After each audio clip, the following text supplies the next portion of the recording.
Yo, what's good? What it do? Uncle Pops with the raw truth for the you. Definitely you grown folks. Yo, wanted to jump on live real quick. Yo, what's happening, Chef Juan? Man, knowledge of self, what's happening with it? Man, my good brother, my blessed brother. Man, love that brother, Uncle Malik. Yeah, I wanted to jump on live real quick. One of my great friends posted something the other day that, with the, whatever, half glass, if the glass is half empty or half full, don't let your day be, dictated by a bad moment. Don't let your life be dictated by a bad week or a bad month, right? And it was, in regards to if the glass is half empty or half full, right? So hashtag DBWT, don't be wasting talent, right? Yo, DJ Don D, what's happening with it? Man, so here's the thing that struck about the glass half full, half empty. And it reminded me of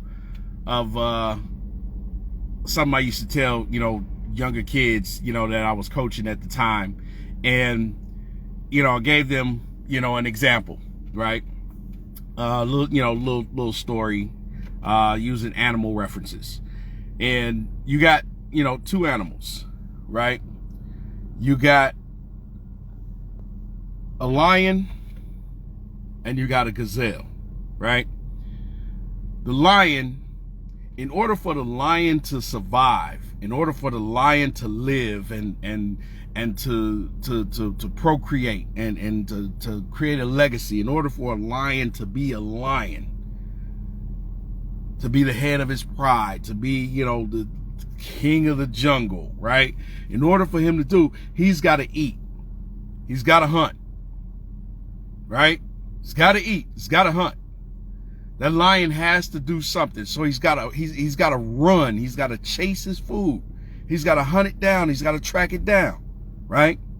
And in the same sense, you got another animal. You got the gazelle. Now the gazelle, right? Lively, full of, ambition, loves what it's doing, very happy, right? No worries in the world except for the lion. But in order for that gazelle to live, when he sees the lion, he's got to do what? He's got to run. He's got to outrun the lion in order to survive. He's got to outrun the lion in order to live. If that gazelle wants to procreate and have a family, if that gazelle wants to continue its legacy and its lineage, if that gazelle wants to do anything further in life, he has to run. So I used to ask the kids, which animal do you want to be? And all of them raised their hand. Oh, I want to be the lion. I want to be the lion. And a lot of us do the same thing. We really miss the point. Because no matter what, if you choose to be that lion, whatever you dream of, whatever you aspire, whatever you need, whatever you desire, whatever you are determined to get, you got to get your ass up and run. You got to move. You got to go hunt down that shit that you need in order for you to survive. Hashtag DBWT. Don't be wasting talent. If you want to be that lion, you still got to run. But if you want to be that gazelle, if you choose to be the gazelle, it really doesn't matter, because guess what? You got to, if you're going to be the gazelle, you got to get your ass up and run, because everything that is trying to destroy you, everything that is trying to devour you, everything that is trying to take you down, everything that is trying to ruin you and pull you back into the muck and the mire of depression, of sadness and sickness and everything like that, you got to outrun it. If you want to survive. Hashtag DBWT. Don't be wasting talent. Do you want to be the lion or do you want to be the gazelle? Either way, you got to get your ass up and run. You got to move. You got to move. So that when I read that post, from one of my great friends that, said, don't let your life be dictated by a bad moment, and it was in reference to the glass half full or glass half empty. It brought me to that remembrance of what I used to talk to those little kids about. You know what I'm saying? I outrun it and make it as graceful as the gazelle, and then run it down. So I used to ask the little kids, do you want to be the lion or the gazelle? And all of them, said all they want to be the lion. Because the lion has to hunt, the lion has to eat.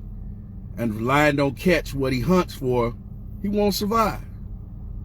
But the same sense in as the gazelle. You got to outrun the lion in order to live. You got to outrun the lion or you won't survive. It's plain and simple. So, to my friends, one of my greatest friends posts, if the glass is half full or if the glass is half empty, that should be a motivator. If you see it as half empty, then you need to get your ass up and get some shit done. You need to get active. You need to get your face in a book. You need to get your face and locked on into a seminar and listening to some shit. You need to, you need to get yourself around some people that can help you get stimulated in order to get some shit done. You need to cut out the bullshit if it's half empty. Why? Because that should be the motivator for you to get your ass up and get going and realize that your shit is almost gone. You know what I'm saying? Bro, and that's a hell of a question. Are you thirsty? Are you thirsty enough? Right? But disciplined in your thirst. Because a lot of people can be thirsty and will drink that half empty shit and then want to complain about them not having anything to drink later on. So are you thirsty enough, but with discipline in your thirst to realize it's half empty? So I might want to take a sip, but in my taking one sip, I need to add 3 more drops. What about the people who just don't have the will? How can we motivate those? You can't motivate them. Motivation is from the self. Motivation is of the self. I can inspire. I can invigorate. I can talk till I change multiple colors.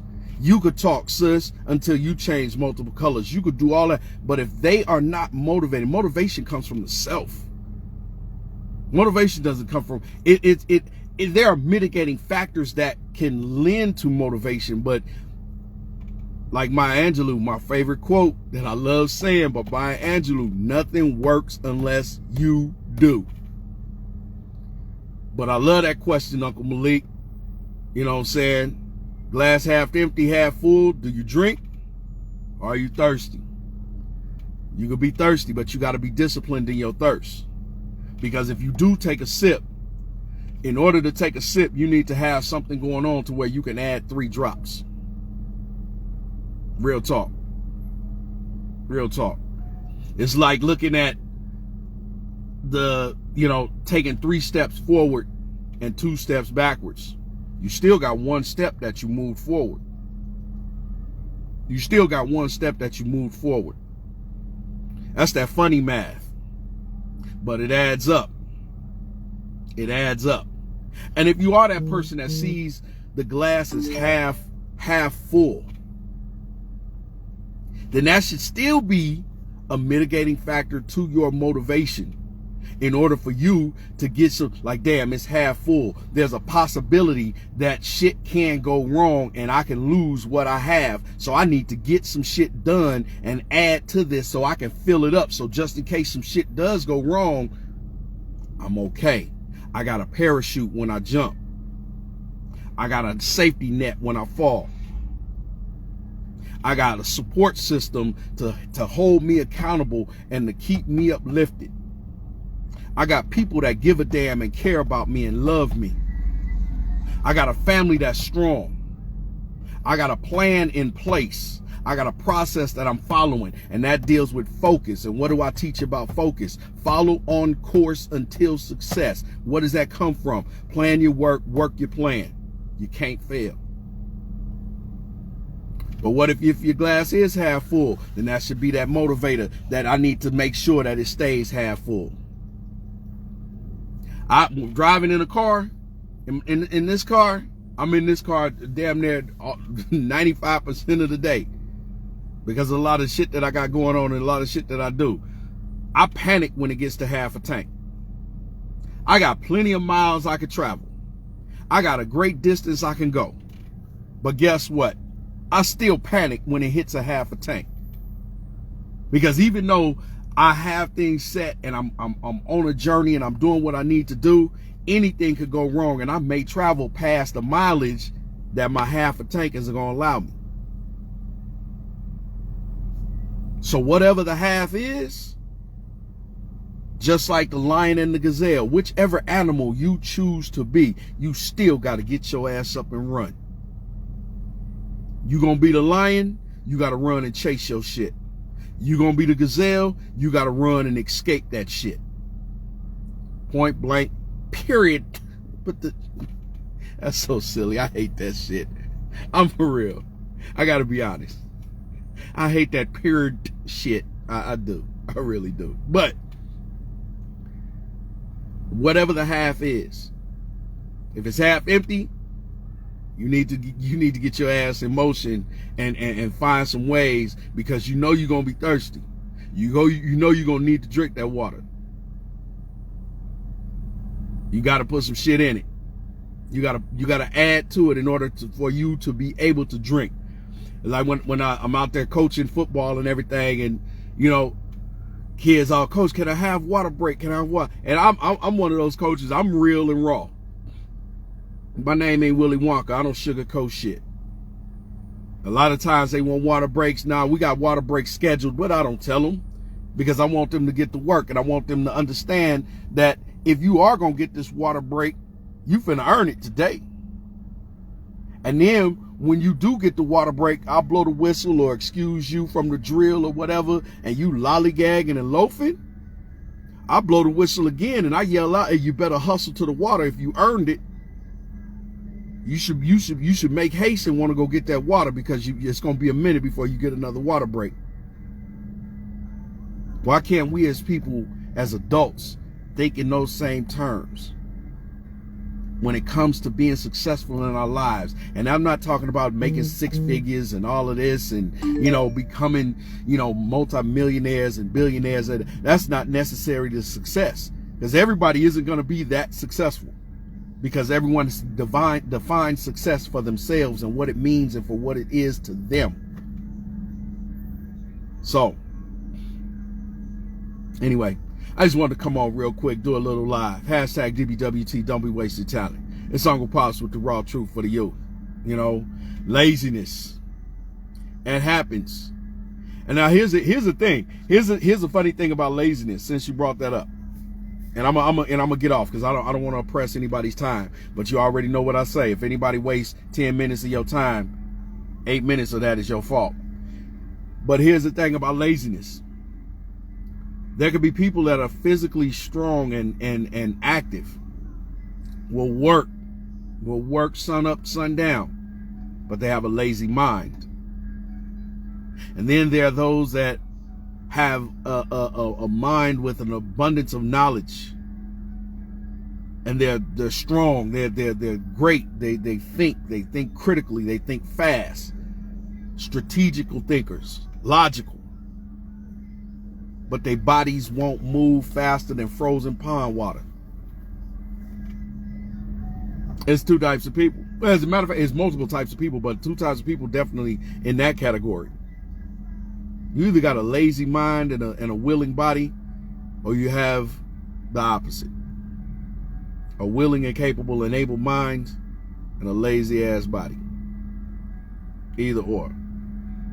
And that's the part that, you know, that I talk about when you want to be a quitter. When people want to quit shit, people want to give up, that's one of the things that you want to quit. And that's what you want to give up. Quit being lazy. Give up being lazy.